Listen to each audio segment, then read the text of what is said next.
Red flags we missed. What could have prevented the Watts murders? What if the clues to a tragedy were staring us in the face, but we looked the other way? Welcome to Dark Truths, true crime stories, where we dive deep into the cases that break our hearts and make us question everything. In 2018, Chris Watts murdered his pregnant wife, Shanann Watts, and their daughters Bella and Celeste in a crime that shocked the world. But were there signs, red flags that could have warned us? Could someone, anyone, have stopped this nightmare? Hit that subscribe button, ring the bell, and settle in for a 3-hour journey into the warning signs we missed, the chances we lost, and what they teach us about saving lives. Let's uncover the truth together. A picture-perfect life, or was it?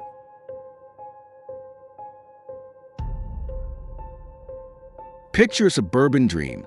A beautiful house on Saratoga Trail in Frederick, Colorado, 2 adorable girls, Bella and Celeste, and a 3rd child, Nico, on the way. Shanann Watts' Facebook painted this picture vacations in Myrtle Beach, Bella's dance recitals, Celeste's infectious giggles, and Shanann's success with her direct sales business, Thrive. To the outside world, the Watts family was living the American dream. But beneath the surface, things were unraveling. Shanann's posts were vibrant, but friends later revealed she was struggling. She texted them about financial pressures, her lupus flare-ups, and Chris's growing distance. "He's not himself," she wrote to a friend in July 2018, her words heavy with worry. Her family, the Rzuseks, were far away in North Carolina, unaware of the full extent of her pain. Chris, the quiet, supportive husband in her videos, was pulling away, his smiles forced, his presence fading. That perfect image was a facade, carefully curated to hide the cracks. Social media can trick us, showing only what people want us to see. Shanann's friends saw her posts and thought she was fine. The Rzuseks didn't sense the urgency from 1,500 miles away. Could someone have looked past the happy photos to see the strain? Could her brother, Frankie Jr., have picked up on her fear during a phone call? Could a neighbor have noticed the tension in their home? Think about it. How often do we scroll past someone's perfect life online and miss the truth? Have you ever sensed something off behind a friend's smile? Could noticing those cracks have made a difference for Shanann, Bella, Celeste, and Nico? What would you do if you saw a friend's life wasn't as perfect as it seemed on social media? Financial strain as a pressure cooker. Money was a silent storm in the Watts household. Court records revealed over $70,000 in debt. Credit cards maxed out, student loans lingering, medical bills piling up from Shanann's lupus treatments. They'd filed for bankruptcy in 2015, but their lifestyle didn't change. The big house on Saratoga Trail, private daycare for Bella and Celeste, Thrive business trips. It all cost more than they could afford, and the pressure was crushing. Shanann worked tirelessly, promoting Thrive to keep them afloat, staying up late to film videos and host online sales events. She texted friends about sleepless nights, worrying about unpaid bills.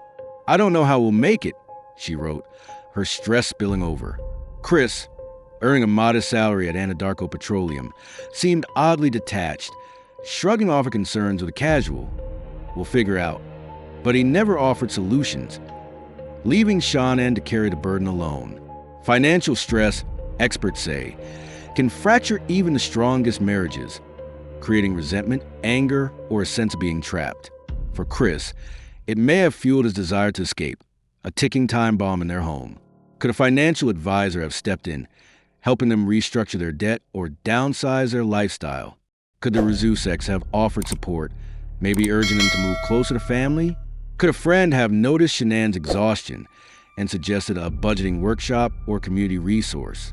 Have you ever seen money troubles push a family to the edge? Could a single conversation about finances have eased the tension in the Watts home? What would you do if you saw a loved one drowning in debt?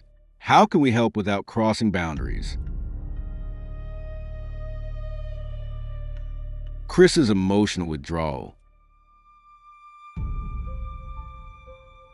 Chris Watts was always a quiet type. Friends called him laid back, the guy who went along with Shanann's plans without complaint. But by summer 2018, his silence wasn't just personality, it was absence. Shanann's texts to friends were desperate. "He doesn't touch me anymore. He doesn't talk to me. It's like he's gone." She sensed a wall between them, one she couldn't break through, even as she carried their son, Nico, and cared for Bella and Celeste. This wasn't a rough patch. Psychologists say emotional withdrawal is a major red flag, often tied to infidelity, resentment, or suppressed rage. Chris was hiding an affair with Nichol Kessinger, but he was also detaching from his role as husband and father. He stopped planning for Nico's arrival, ignored Shanann's attempts to reconnect with date nights or love notes, and barely engaged with Bella and Celeste's daily lives. His parents, Cindy and Ronnie Watts, noticed his distance but blamed Shanann, calling her too controlling in private conversations. Could someone, a co-worker, a friend, have confronted Chris about his coldness? Could the Rzuseks have pushed him to open up, maybe during a family visit? Therapy might have forced him to face his feelings, possibly revealing his affair or resentment. If a friend had noticed his change, could a heart-to-heart have stopped the spiral? Could Shanann's best friend, Nichol Atkinson, have seen his withdrawal as a warning sign earlier? Emotional distance can be a silent scream for help. Have you ever seen someone pull away like that? Could asking the right questions have uncovered Chris's darkness? What would you say to a friend who's suddenly distant? How do you know when silence is dangerous? The affair with Nichol Kessinger. The affair was the biggest red flag, a bomb ticking in the Watts marriage. In June 2018, Chris started seeing Nichol Kessinger, a co-worker at Anadarko Petroleum. Their texts, later uncovered, were intense. He called her his soulmate, dreaming of a life free from Shanann, Bella, Celeste, and Nico. He lied about late work nights, sneaking off to meet Nichol at hiking trails in the Colorado mountains or her apartment in Denver, all while Shanann thought he was working overtime. Shanann sensed something was wrong. "I think he's cheating," she texted a friend, her voice heavy with fear and self-doubt. But Chris gaslit her, denying everything, making her question her instincts. Nichol didn't know the full truth. Either he told her he was separated, his marriage over. No one else suspected. Co-workers didn't notice his late-night texts. Friends didn't see him slip away, and the Rzuseks were too far away to spot the signs. If someone had caught him, maybe a co-worker spotting him with Nichol at a gas station, or Shanann finding a stray text could have stopped him. Could Shanann have left if she had proof of the affair? Affairs can push people to desperate acts, experts say, especially when paired with financial stress and resentment. Could a friend have urged Shanann to dig deeper, maybe hire a private investigator? Could Nichol, suspecting Chris's lies, have confronted him or gone to Shanann? Have you ever seen signs of an affair in someone's life? Could one moment of truth have saved the Watts family? What would you do if you suspected a friend's partner was cheating? How do you balance trust and suspicion in a situation like that?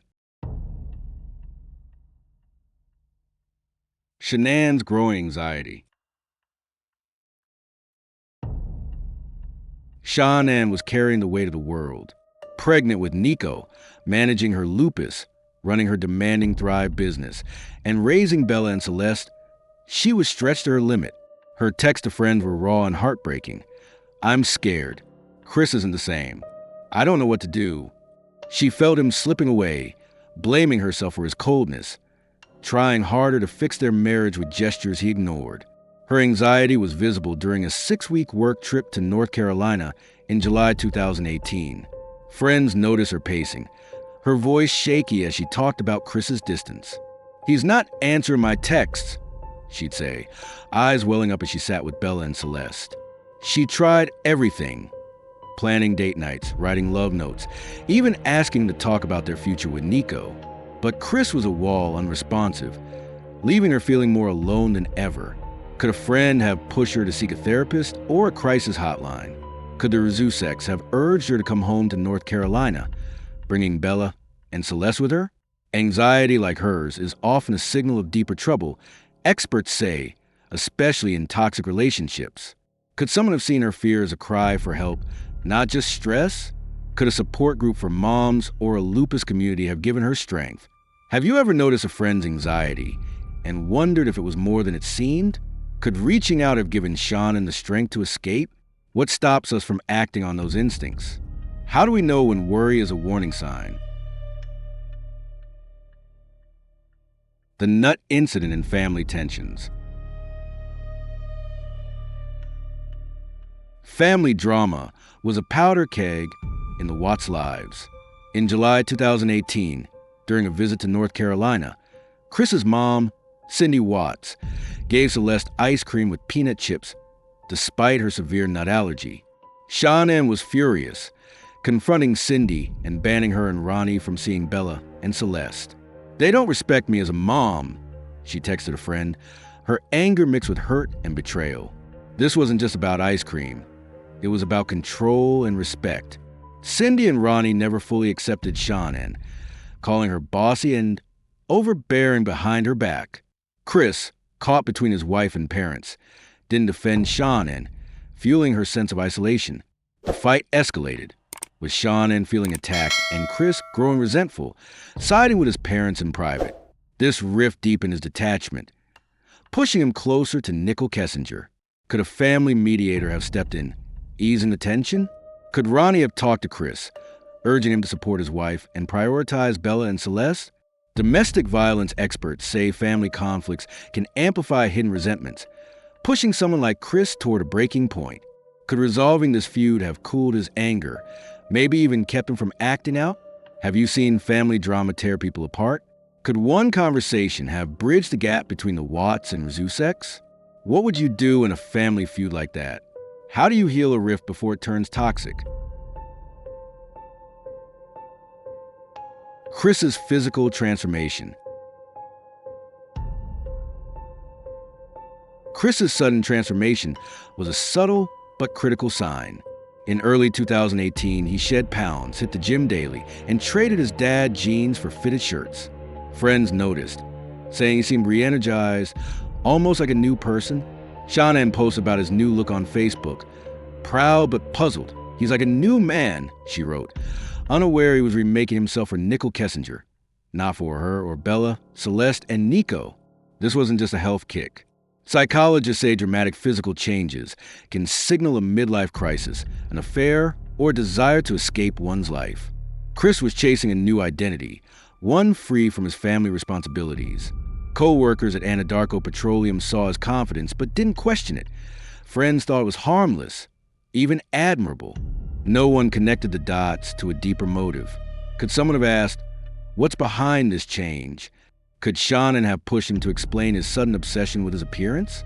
Could a co-worker have noticed his new energy didn't match his home life? A transformation like that often hides something darker, experts say. Could a conversation have revealed his affair or discontent? Have you ever seen someone change their appearance out of the blue? Could it have been a sign of something bigger? What would you say to a friend who suddenly seemed like a stranger? How do you spot when a change is more than skin deep? Social media as a false front. Shanann's Facebook was a masterclass in positivity. Family photos with Bella and Celeste, Thrive promotions, motivational quotes about love and success. But it hit the truth, a marriage in freefall, crushing debt, and Chris's betrayal. Her private text told a different story. "I'm falling apart," she wrote to a friend, her fear spilling out in late-night messages. Chris played along online, liking Shanann's posts, posing as a doting dad in photos with Bella and Celeste.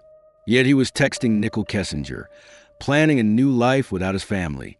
Social media masked their reality, fooling friends, family, and even the Zuseks in North Carolina. No one looked past the curated images to see the pain Shanann's stress, Chris's detachment, the cracks in their dream life.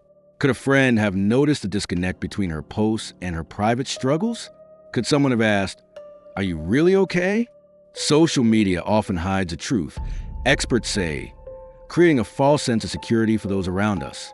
Could seeing through that facade have prompted someone to act? Maybe reach out to Shanann or confront Chris. How often do we misread all pain behind a perfect online life? Have you ever wondered what's really going on behind someone's posts? Could one real conversation have broken through Shanann's carefully crafted image? What can we do to look beyond the surface? Shanann's friends' concerns. Shanann's friends were the closest to seeing the truth.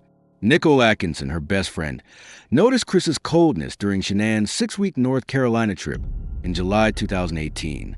"He's acting weird," she texted Shanann, picking up on his lack of calls or texts to check on Bella and Celeste.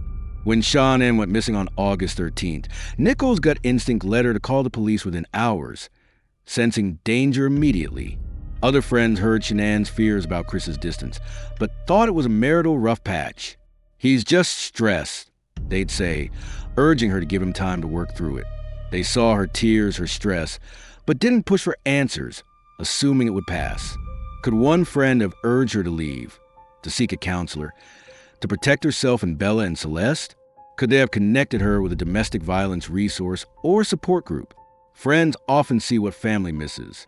Could Nichol's quick action have come sooner? Maybe during that North Carolina trip?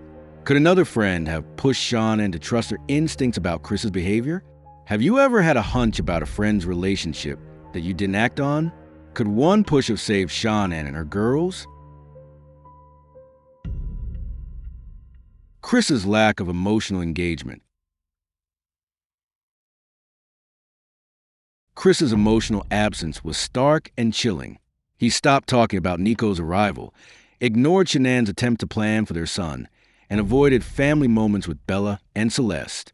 Shanann's texts to him were desperate. "Please talk to me. I need you." His replies? One-word answers, if any, like okay or fine, leaving her grasping for connection. This wasn't just a bad mood. Experts say emotional disengagement is a hallmark of someone checking out a relationship, often tied to infidelity or suppressed anger. Chris was living a double life, emotionally invested in Nichol Kessinger, not his family. His co-workers at Anadarko didn't notice his attachment. The Rzuseks were too far away in North Carolina to see it. No one pushed him to explain his coldness, assuming it was just his quiet nature. Could a co-worker have asked why he stopped talking about Bella and Celeste? Could Shanann's friends have confronted him about his coldness? Therapy might have forced Chris to face his feelings or revealed his affair. Could one honest talk have cracked his facade, maybe even stopped his descent into darkness? Have you ever seen someone shut down emotionally? Could asking why have uncovered a hidden truth? What stops us from challenging that silence? How do we know when it's more than just a phase? The lack of intervention. No one stepped in. Not friends, not family, not co-workers. Shanann's friends worried but didn't act decisively, thinking her stress was temporary. Chris's co-workers saw his new energy but didn't question it, assuming he was just happier at work. His parents, Cindy and Ronnie, blamed Shanann for their problems, ignoring Chris's role. The Rzuseks sensed tension but were too far away to intervene, relying on phone calls that didn't reveal the full picture. Intervention could have been simple. A friend urging Shanann to see a therapist, a co-worker asking Chris about his changes, a neighbor checking in after noticing Shanann's stress. Domestic violence experts say early action, before physical abuse, can stop escalation. Could a family member have called a hotline, suspecting trouble? Could a community resource, like a local support group, have offered Shanann a lifeline? Why do we hesitate to get involved? Have you ever seen trouble brewing but stayed silent, fearing you'd overstep? Could one moment of bravery have saved Shanann, Bella, Celeste, and Nico? What holds us back from acting on our instincts, and how can we overcome that fear? Domestic violence warning signs. The Watts case is a textbook of domestic violence red flags: emotional withdrawal, financial stress, isolation, and coercive control. Chris wasn't physically abusive before the murders, but his gaslighting, denying his affair, dismissing Shanann's fears was emotional abuse. He controlled her by making her doubt herself, feel unworthy, all while she cared for Bella and Celeste and carried Nico. Shanann's anxiety, her pleas for his attention, were signs she was trapped in a toxic dynamic. Domestic violence experts say coercive control is a predictor of escalation, often missed because it's not physical. Could a friend trained in these signs have seen the danger? Could the Razuseks have recognized Chris's behavior as abusive, urging Shanann to leave? Could community workshop have taught neighbors to spot these subtle signs? Could awareness campaigns, like those from a national domestic violence hotline, have helped someone intervene? Have you ever noticed subtle control in a relationship? Could learning these signs help us spot the next tragedy before it happens? What can we do to spread awareness in our own communities? The role of mental health. Chris's mental state is a mystery wrapped in darkness. He showed no diagnosed disorders, but his ability to murder Shanann, Bella, Celeste, and Nico suggests something deeper: narcissistic traits, repressed anger, or a personality disorder. Psychologists speculate his detachment, his lack of remorse in later prison interviews, points to a fractured psyche, one that saw his family as obstacles to a new life with Nichol Kessinger. Shanann, too, could have used mental health support. Her lupus, pregnancy, and marital stress were overwhelming, pushing her to the edge. Therapy might have helped her process her fears, maybe even given her the strength to leave Chris with Bella and Celeste. Could a counselor have uncovered his darkness or created a safety plan to protect her and the girls? Mental health is often a blind spot, especially in high-stress families. Could a friend have suggested therapy for Shanann or Chris? Could the Razuseks have pushed for professional help during their North Carolina visit? Have you ever thought someone needed help but didn't know how to suggest it? Could mental health support have stopped this tragedy? The community's blind spot. Frederick, Colorado was a close-knit town, but no one saw the danger in the Watts home. Neighbors later said Chris seemed off after the murders, too calm, too quick to move on, but no one suspected trouble before. They saw Shanann at barbecues, Bella and Celeste playing in the yard, and assumed all was well. No one noticed Chris's late-night drives or Shanann's stress in the months leading up to August 2018. Could a neighbor have checked in, maybe invited Shanann for coffee to talk about her worries? Could someone have noticed Chris's odd behavior and asked questions? Community vigilance can prevent tragedies, experts say. If Frederick had a stronger network, maybe a neighborhood watch, a community center, or a mom's group could have given Shanann support or raised alarms about Chris. We often miss what's happening next door. Have you ever sensed something off in your neighborhood but didn't act? Could a tighter community have noticed the Watts struggles? What can we do to build stronger connections in our own towns? Workplace red flags. At Anadarko Petroleum, Chris's co-workers saw changes in new confidence. Late-night texts, let's talk about Shanann, Bella, and Celeste. They thought he was in a good mood, not planning murder. His frequent solo trips to Survey 319, the oil site where he later hid the bodies, when unquestioned, seen as just part of his job as a field operator. Workplaces can reveal hidden truths. If a co-worker had asked about his behavior, maybe noticing his secrecy with his phone or his lack of family talk, could it have raised alarms? Could a manager have seen his distraction and pushed for answers? Could a workplace wellness program, like a stress management workshop, have flagged his changes as more than just a mood shift? Have you ever seen a coworker change and wondered why? Could a workplace conversation have stopped Chris's descent? What would you do if you saw those signs at work? How can workplaces become part of the solution to prevent tragedies? Shanann's isolation. Shanann was increasingly alone, cut off from the world she once thrived in. During her 6-week trip to North Carolina, Chris barely called, leaving her to parent Bella and Celeste while pregnant with Nico. Her texts were desperate. I feel so alone. Her family, the Razuseks, were 1,500 miles away, and Chris's parents, Cindy and Ronnie, were hostile, blaming her for family drama after the nut incident.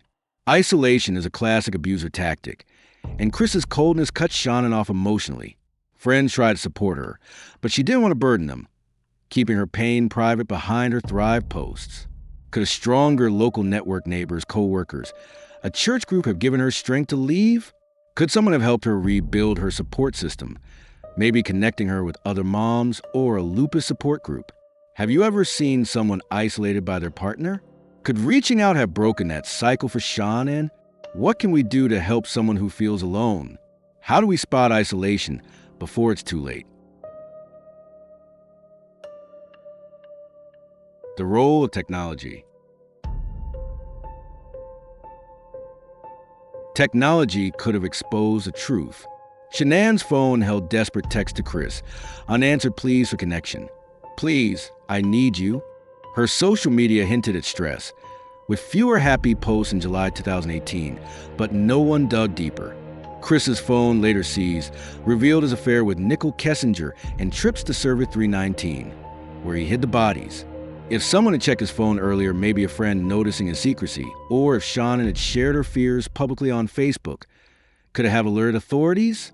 Technology can be a lifeline, revealing secrets or missed opportunity, hiding pain.